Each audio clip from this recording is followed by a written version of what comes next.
Hey guys, guess what today is? Today is day 4 of the 12 Days of Christmas KAL giveaway.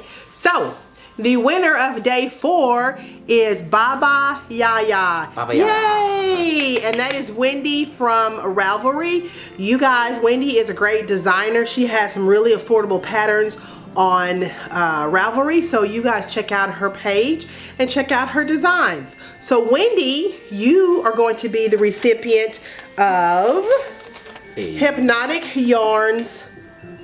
Let's see if that focuses.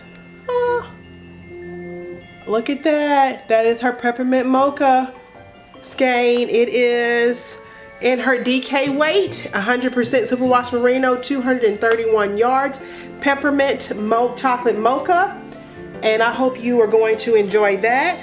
Also, Wendy, you are going to receive this digital roll counter, which I talked about in episode 26. Jordan's moving out of the way so you can see that. Okay?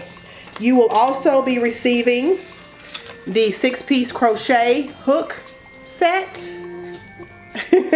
Jordan keeps jumping out of the frame. And last but not least, your project bag is, what does it say, Jordan? Can't read backwards. Okay. Your speed doesn't matter. Forward is forward. Forward is forward. Okay, Wendy, get in contact with me via Ravelry and we will get these out to you in the mail. All right. Bye-bye.